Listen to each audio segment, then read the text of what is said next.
নাহি আওয়ালাহু আখিরাহু। 2 আরবি বাব আবদুল্লাহ ইবনু ইউসুফ قال أخبرنا مالك عن هشام بن عروة عن أبيه عن عائشة أم الأم- أم المؤمنين رضي الله عنها أن الحارث بن هشام سأل رسول الله صلى الله عليه وسلم فقال يا رسول الله صلى الله عليه وسلم كيف يأتيك الوحي؟ فقال رسول الله صلى الله عليه وسلم أحيانا يأتيني مثل صلصلة الجرس وهو أشده علي فيفصم عني وقد وعيت عنه ما قال وأحيانا يتمثل للملك رجلا فيكلمني فأعي يقول قالت عائشة رضي الله عنها ولقد رأيته ينزل عليه الوحي في يوم شديد البرد فيفصم عنه وإن جبينه ليتفصد عرقا। একবাই 2 পরিচ্ছেদ নাই। 2 উম্মুল মুমিনিন আয়েশা রাদিয়াল্লাহু আনহা হতে বর্ণিত হারিস ইবনে হিশাম রাদিয়াল্লাহু আনহু আল্লাহ রাসূল সাল্লাল্লাহু আলাইহি ওয়াসাল্লামকে জিজ্ঞেস করলেন, হে আল্লাহ রাসূল, আপনার নিকট ওয়াহী কি রূপে আসে? আল্লাহ রাসূল সাল্লাল্লাহু আলাইহি সাল্লাম বললেন, কোন কোন সময় তা ঘণ্টা বাজার মতো আমার নিকট আসে, আর এটি আমার উপর সবচেয়ে বেদনাদায়ক হয়, এবং তা শেষ হতেই মালাক ফেরেশতা যা বলেন আমি তা মুখস্থ করে নেই। আবার কখনো মালাক মানুষের রূপ ধারণ করে আমার সাথে কথা বলেন, তিনি যা বলেন আমি তা মুখস্থ করে নেই। আয়েশা রাদিয়াল্লাহু আনহা বলেন, আমি তীব্র শীতের সময় ওহী নাযিলরত অবস্থায় তাকে দেখেছি। ওয়াহী শেষ হলেই তার ললাট হতে ঘাম ঝরে পড়ত। ৩২১৫ মুসলিম ৪৩-২৩ হাদিস ২৩৩ আহমদ ২৫৩০৭ ২৬২৫৮ আধুনিক প্রকাশনী ২ ইসলামিক ফাউন্ডেশন ২ ইংরেজি chapter narrated Aisha, the mother of the faithful believers. All hadith in Hisham asked Messenger sallallahu alaihi wasallam how to a divine inspiration revealed to you. Messenger sallallahu alaihi wasallam replied,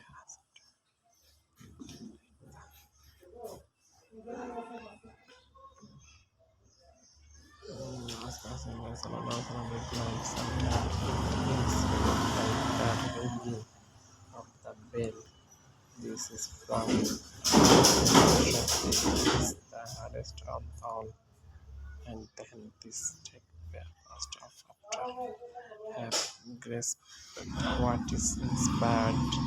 Sometimes the angel come in the form for a man and talk to me, and I grasp whatever he says.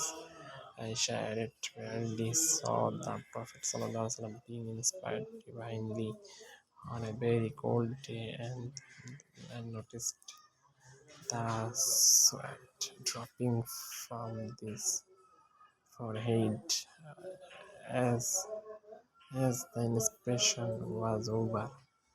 Salman Sahih. حديث باب حدثنا عليكم ورحمة الله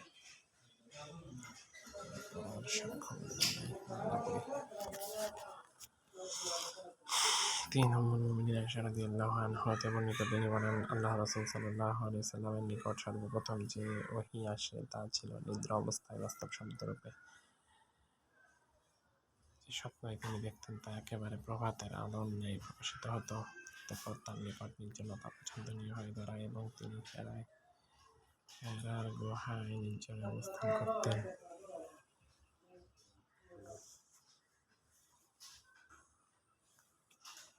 আপন পরিবারের নিকট ফিরে এসে কিছু খাদ্য সামগ্রী সঙ্গে নিয়ে যাওয়ার পূর্বে এভাবে সেখানে তিনি এক নাগাড়ে বেশ কয়েকদিন ইবাদতে মগ্ন থাকতেন। তারপরে খাদিজা রাদিয়াল্লাহু আনহা এর নিকট ফিরে এসে আবার একই সময়ের জন্য কিছু খাদ্যদ্রব্য নিয়ে যেতেন। এভাবে হেরা গুহায় অবস্থানকালে তার নিকট ওহী আসলো। তার নিকট ফেরেশতা এসে বলল, পাঠ করুন। আল্লাহ রাসূল সাল্লাল্লাহু আলাইহি ওয়াসাল্লাম বললেন, আমি বললাম, আমি পড়তে জানি না। তিনি সাল্লাল্লাহু আলাইহি ওয়াসাল্লাম বললেন, অতঃপর সে আমাকে জড়িয়ে ধরে এমনভাবে চাপ দিল যে আমার খুব কষ্ট হলো।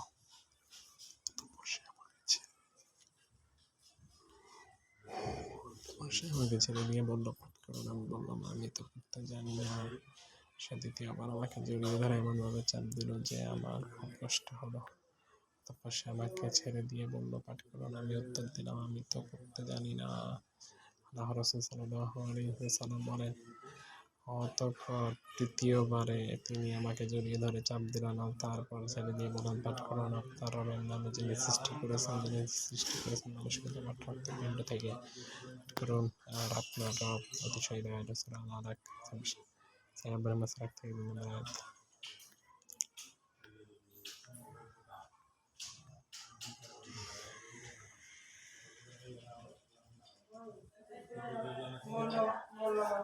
তিনি সাল্লাল্লাহু আলাইহি ওয়াসাল্লাম বলেন, অতঃপর সে আমাকে জড়িয়ে ধরে এমনভাবে চাপ দিল যে আমার খুব কষ্ট হলো। অতঃপর আমি বললাম, আল্লাহর রাসূল সাল্লাল্লাহু, তারপর ছেড়ে দিয়ে, যিনি সৃষ্টি করেছেন মানুষ। অতঃপর এই আয়াত নিয়ে আল্লাহর রাসূল সাল্লাল্লাহু আলাইহি ওয়াসাল্লাম প্রত্যাবর্তন করলেন। তার হৃদয় তখন কাঁপছিল। তিনি খাদিজা বিনতে খুয়াইলিদের নিকট এসে বললেন, আমাকে চাদর দ্বারা আবৃত কর, আমাকে চাদর দ্বারা আবৃত কর। তারা তাকে চাদর দ্বারা আবৃত করলেন, এমনকি তার সন্তানদের হল। তখন তিনি খাদিজা রাহ এর নিকট ঘটনা বৃত্তান্ত জানিয়ে তাকে বললেন, আমি আমার নিজেকে নিয়ে শঙ্কা বোধ করছি। খাদিজা রাহ বললেন, আল্লাহর কসম, কখনোই নয়। আল্লাহ আপনাকে কখনো লাঞ্ছিত করবেন না। আপনি তো আত্মীয় স্বজনের সঙ্গে সদাচরণ করেন, অসহায় দুস্থদের দায়িত্ব।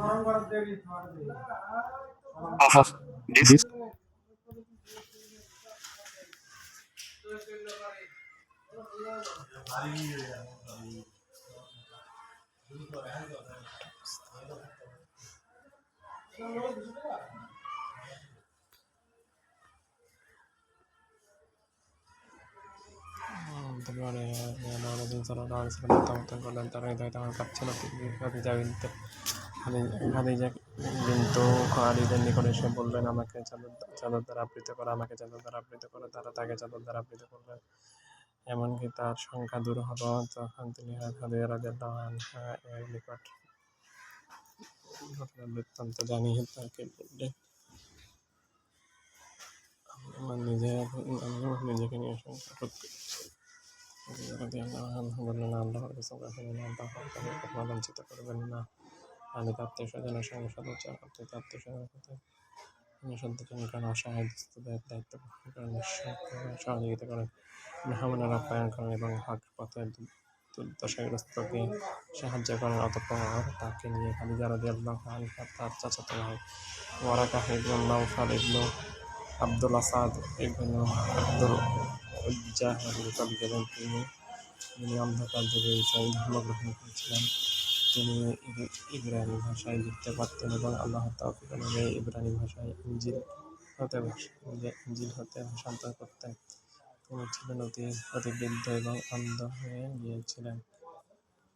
খাদিজা রাদিয়াল্লাহু আনহা তাকে বলেন, হে চাচাতো ভাই, আপনার ভাতিজার কথা শুনুন। ওয়ারাকা তাকে জিজ্ঞেস করলেন, ভাতিজা, তুমি কি দেখো? আল্লাহ রাসূল সাল্লাল্লাহু আলাইহি ওয়াসাল্লাম যা দেখেছিলেন সবাই বর্ণনা করলেন। তখন ওয়ারাকা তাকে বললেন, এইটা সেই রাত তারা হয়তো আল্লাহ মূসা আলাইহিস সালামের নিকট পাঠিয়েছিলেন। আফসোস আমি যদি সেদিন থাকতাম, আফসোস আমি যদি সেদিন জীবিত থাকতাম, যদি আপনার কম আপনাকে যদি আপনার কম তোমাকে তোমার কম তোমাকে বহিষ্কার করে দেয়। রাসূল সাল্লাল্লাহু আলাইহি ওয়াসাল্লাম বললেন, তারা কি আমাকে বের করে দেবে? তিনি বললেন, হ্যাঁ, তুমি যা নিয়ে এসেছো অনুরূপ আপনি কিছু কিছু যিনি নিয়ে এসেছেন তার সঙ্গে বৈরিতাপূর্ণ আচরণ করা হয়েছে। সেদিন যদি আমি থাকি তবে আর তোমাকে জোরালোভাবে সাহায্য করবো। এর কিছুদিন পর ওয়ারাকা রাদিয়াল্লাহু আনহু ইন্তেকাল করেন আর ওয়াহীর বিরতি ঘটে।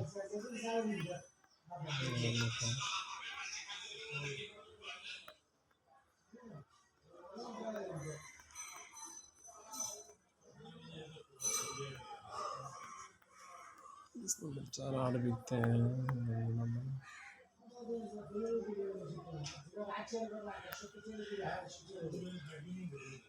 4 জাবির ইবনে আব্দুল্লাহ আনসারী ওয়াহিদ হওয়ার প্রসঙ্গে বর্ণনা করেন যে আল্লাহর রাসূল সাল্লাল্লাহু আলাইহি ওয়াসাল্লাম বলেছেন, একদা আমি হাঁটছি, হঠাৎ আসমান থেকে একটি শব্দ শুনতে পেয়ে আমার দৃষ্টিতে উপরে তুললাম। দেখলাম সেই ফেরেশতা যিনি হেরা গুহায় আমার নিকট এসেছিলেন আসমান ও জমিনের মাঝে একটি আসনে উপবিষ্ট। এতে আমি শঙ্কিত হলাম। অবিলম্বে আমি ফিরে এসে বললাম, আমাকে চাদর দ্বারা আবৃত কর, আমাকে চাদর দ্বারা আবৃত কর। অতঃপর আল্লাহ তাআলা অবতীর্ণ করলেন, হে মুস্তাবিত রাসূল, 1 উঠুন, সতর্ক করুন আর আপনার রবের শ্রেষ্ঠত্ব ঘোষণা করুন এবং স্বীয় পরিধেয় বস্ত্র পবিত্র রাখুন। 5 এবং অপবিত্রতা থেকে দূরে থাকুন। সূরা মুদাসসির 74 বিভাজন 1-5। অতঃপর ওয়াহী পুরোদমে ধারাবাহিক অবতীর্ণ হতে লাগল। আব্দুল্লাহ ইবনে ইউসুফ ও আবু সালেহ অনুরূপ বর্ণনা করেছেন। হিলাল ইবনে রাদাদ জুহরি থেকেও অনুরূপ বর্ণনা করেছেন। ইউনুস ও মা'মার স্থলে শব্দ উল্লেখ করেছেন। 3238, 4922, 4923, 4924।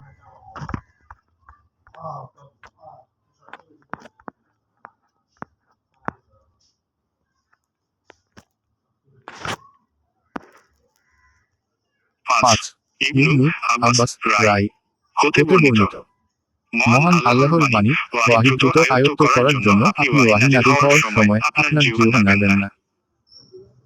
সূরা কিয়ামাহ 75 বিভাজন 16 এর ব্যাখ্যায় ইবনু আব্বাস বলেন, আল্লাহর রাসূল সাল্লাল্লাহু আলাইহি ওয়াসাল্লাম ওয়াহী অবতরণের সময় তা আয়ত্ত করতে বেশ কষ্ট করতেন এবং প্রায়ই তিনি তার দেহের ঠোঁট নাড়াতেন।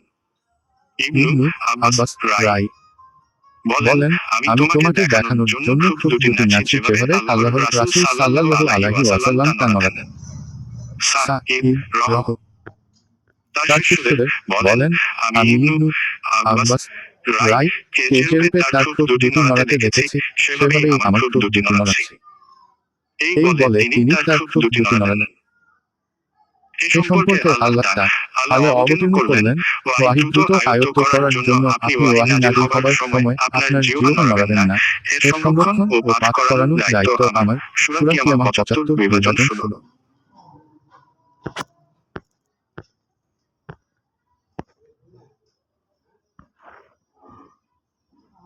ইবনু আব্বাস বলেন, এর অর্থ হলো তোমার অন্তরের তা হেফাজত করা এবং তোমার দ্বারা তা পাঠ করানো। সুতরাং আমি যখন তা পাঠ করি তখন আপনি সেই পাঠের অনুসরণ করুন। সূরা কিয়ামাহ 75 বিভাজন 11। ইবনু আব্বাস বলেন, অর্থাৎ মনোযোগ সহকারে শুন এবং চুপ থাক। তারপরের বিশদ বর্ণনার দায়িত্ব তো আমারই। সূরা কিয়ামাহ 75 বিভাজন 19। অর্থাৎ তুমি তা পাঠ করবে, এটাও আমার দায়িত্ব। তারপর যখন আল্লাহর রাসূল সাল্লাল্লাহু আলাইহি ওয়াসাল্লাম এর নিকট জিবরিল আসতেন তখন তিনি মনোযোগ দিয়ে কেবল শুনতেন। জিবরিল চলে যাবার পর তিনি যেমন পাঠ করেছিলেন আল্লাহর রাসূল সাল্লাল্লাহু আলাইহি ওয়াসাল্লাম তদ্রূপ পাঠ করতেন। 4927, 4928।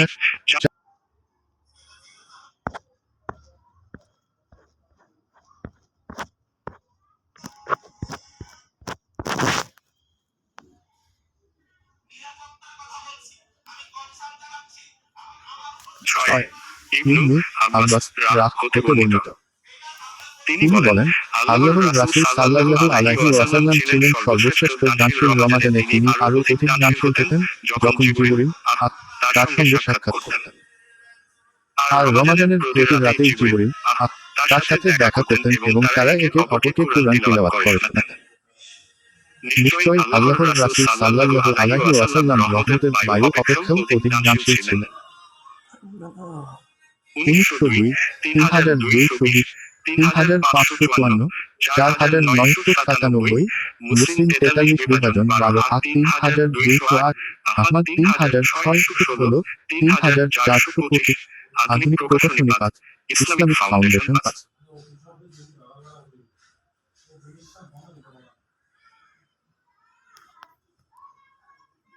7 আব্দুল্লাহ ইবনু আব্বাস রাহ বর্ণনা করেন যে আবু সুফিয়ান ইবনু হরব তাকে বলেছেন, রাজা হিরাক্লিয়াস একদা তার নিকট লোক প্রেরণ করলেন। তিনি তখন ব্যবসা উপলক্ষে কুরাইশদের কাফেলায় সিরিয়ায় ছিলেন। আল্লাহর রাসূল সাল্লাল্লাহু আলাইহি ওয়াসাল্লাম শেষ সময় আবু সুফিয়ান ও কুরাইশদের সঙ্গে নির্দিষ্ট সময়ের জন্য সন্ধিতে আবদ্ধ ছিলেন। আবু সুফিয়ান তার সাথী সহ হিরাক্লিয়াসের নিকট আসলেন এবং তখন হিরাক্লিয়াস জেরুজালেমে ছিলেন। হিরাক্লিয়াস তাদেরকে তার নিকটে ডেকে পাঠালেন। তার নিকটে তখন রোমের নেতৃস্থানীয় ব্যক্তিবর্গ উপস্থিত ছিল। অতঃপর তাদের নিকটে ডাকলেন এবং দোহাশিতে ডাকলেন। অতঃপর জিজ্ঞেস করলেন, এই যে ব্যক্তি নিজেকে নবী বলে দাবি করে, তোমাদের মাঝে বংশের দূত হতে তার সবচেয়ে নিকটাত্মীয় কে? আবু সুফিয়ান বলেন, আমি বললাম, বংশের দিক দিয়ে আমি তার নিকটাত্মীয়। তিনি বললেন, তাকে আমার অতি নিকটে আনো এবং তার সাথীদেরকেও তার পেছনে বসিয়ে দাও।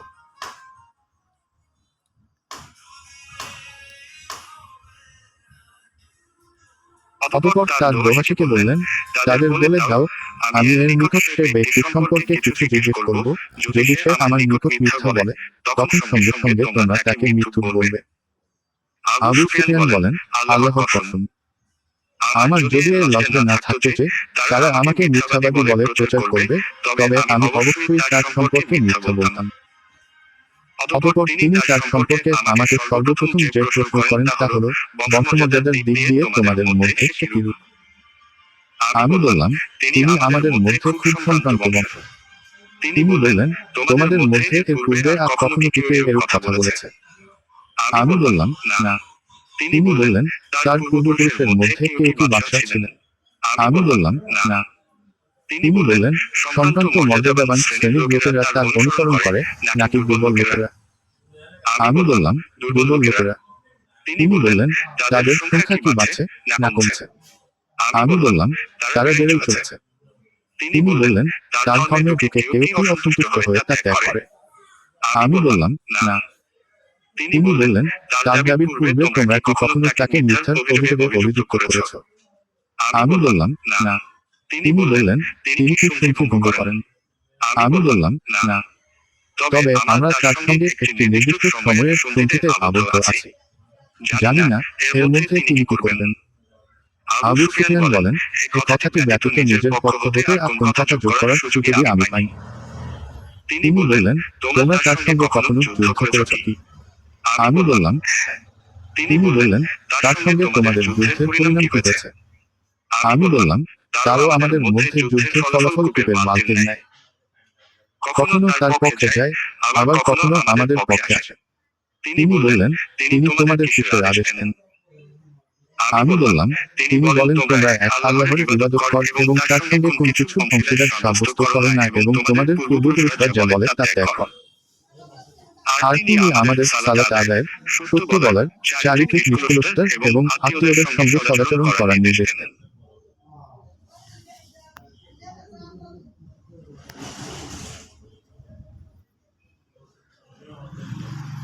অতঃপর তিনি দোহাশিকে বললেন, তুমি তাকে বল, আমি তোমার নিকট তার বংশ সম্পর্কে জিজ্ঞেস করেছি। তুমি তার জবাবে উল্লেখ করেছ যে তিনি তোমাদের মধ্যে সম্ভ্রান্ত বংশ। প্রকৃতপক্ষে রাসূলগণকে তাদের কওমের উচ্চ বংশেই পাঠানো হয়ে থাকে।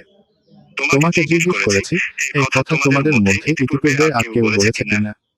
তুমি বলেছ, না। তাই আমি বলছি, পূর্বে যদি কেউ এরূপ বলতো, তবে আমি অবশ্যই বলতাম, ইনি এমন এক ব্যক্তি যিনি তার পূর্বসূরির কথার অনুসরণ করেছেন। আমি তোমাকে জিজ্ঞেস করেছি, তার পূর্বপুরুষের মধ্যে কোন বাদশাহ ছিলেন কিনা। তুমি তার জবাবে বলেছ, না। তাই আমি বলছি যে, তার পূর্বপুরুষের মধ্যে যদি কোন বাদশাহ থাকতেন, তবে আমি বলতাম, ইনি এমন এক ব্যক্তি যিনি তার বাপ-দাদার বাদশাহী ফিরে পেতেছেন।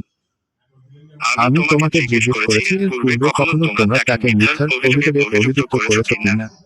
তুমি বলেছ, না। এতে আমি বুঝলাম, এমনটি হতে পারে না যে, কেউ মানুষের ব্যাপারে মিথ্যা পরিত্যাগ করবে আর আল্লাহর ব্যাপারে মিথ্যা বলবে। আমি তোমাকে জিজ্ঞেস করেছি, সম্ভ্রান্ত লোক তার অনুসরণ করে, না সাধারণ লোক। তুমি বলেছ, সাধারণ লোকই তার অনুসরণ করে। আর বাস্তবেও এই শ্রেণীর লোকেরাই কোন রাসূলগণের অনুসারী। আমি তোমাকে জিজ্ঞেস করেছি, তারা সংখ্যায় বাড়ছে না কমছে। তুমি বলেছ, বাড়ছে। প্রকৃতপক্ষে ঈমানের পূর্ণতা লাভ করার পর্যন্ত রকমই হয়ে থাকে। আমি তোমাকে জিজ্ঞেস করেছি, তা দিনে প্রবেশ করে কেউ কি অসন্তুষ্ট হয়ে তা ত্যাগ করে। তুমি বলেছ, না। ঈমানের স্নিগ্ধতা অন্তরের সঙ্গে মিশে গেলে ঈমান এরূপই হয়। আমি তোমাকে জিজ্ঞেস করেছি, তিনি সন্ধি ভঙ্গ করেন কিনা। তুমি বলেছ, না। প্রকৃতপক্ষে রাসূলগণ এরূপই, সন্ধি ভঙ্গ করেন না। আমি তোমাকে জিজ্ঞেস করেছি, তিনি তোমাদের কিসের আদেশ দেন। তুমি বলেছ, তিনি তোমাদের একা আল্লাহর বন্দেগী করা ও তার সঙ্গে অন্য কিছু অংশীদার স্থাপন না করার নির্দেশ দেন। তিনি তোমাদের নিষেধ করেন মূর্তি পূজা করতে আর তোমাদের আদেশ করেন সালাত আদায় করতে, সত্য বলতে ও সচ্চরিত্র থাকতে। তুমি যা বলেছ তা যদি সত্য হয়, তবে শীঘ্রই তিনি আমার এ দু পায়ের নিচের জায়গার অধিকারী হবেন। আমি নিশ্চিত জানতাম, তার আবির্ভাব হবে, কিন্তু তিনি যে তোমাদের মধ্যবর্তী হবেন, এ কথা ভাবতে পারি। যদি জানতাম, আমি তার নিকট পৌঁছতে পারব, তার সঙ্গে সাক্ষাৎ করার জন্য আমি যে কোন কষ্ট সহ্য করে নিতাম। আর আমি যদি তার নিকট থাকতাম তবে অবশ্যই তার খানা পাকযোগ্য করে দিতাম। অতঃপর তিনি আল্লাহর রাসূল সাল্লাল্লাহু আলাইহি ওয়াসাল্লাম এর সেই পত্রখানি আনার নির্দেশ দিলেন, যা তিনি দিহিয়াতুল কালবি কে দিয়ে বসরার শাসকের মাধ্যমে হিরাক্লিয়াসের নিকট প্রেরণ করেছেন। তিনি তা পড়লেন। তাতে লেখা ছিল,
গাড়ি পার্কিং আছে পাঁচতলা, পাঁচতলা একটা শুধু গাড়ি পার্কিং, পার্কিং কমার সাথে আড়া হলো গাড়ি আর রাস্তা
সূর্য নাই